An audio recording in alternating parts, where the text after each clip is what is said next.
Yeah, and how do you reflect on that?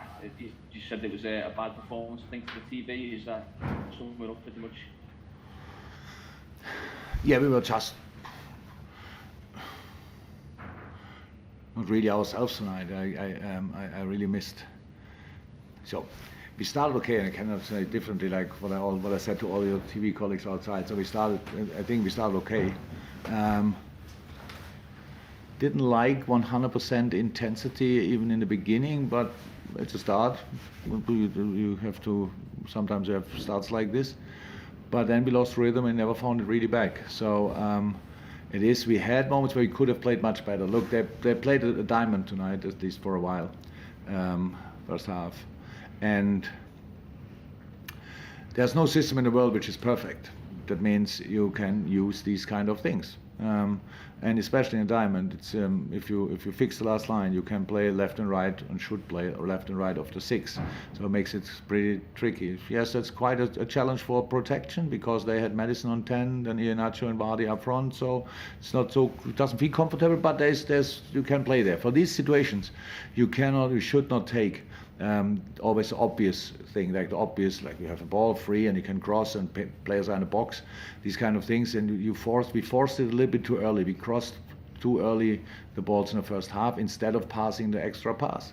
And if you do that, then all of a sudden the situation looks completely different.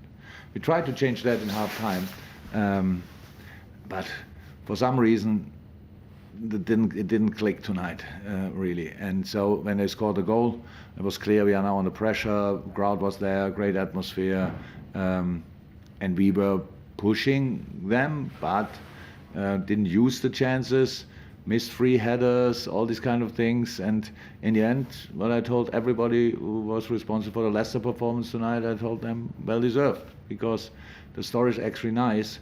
One of the guys who is constantly talking about you should not play the 26th and 28th, plays only the 28th and lose against the team who plays the 26th and the 28th. It's a funny story, I know. And so I really think in that really strange, in a strange game from our side, they deserve the 3 points. Just looking at the bigger picture, it's only your second defeat in 29 league games, and yet by the time you play again on Sunday, City could be 12 points ahead. It's kind of a remarkable situation that you find yourselves in. I mean, if you can make sense of it, that would be interesting. I mean, what's your view of it? Yeah, and to top that story, Chelsea and us play against each other, so we cannot both get the points, obviously. Yeah, I know. Look, sorry for that, but it was not our plan tonight to make it to give City the chance to run away or whatever. But if we play like tonight, we don't have to think about catching up with City. But if we play our normal football, we can win football games. Then we have to see how often, how many points we can get, and then we will see what that means.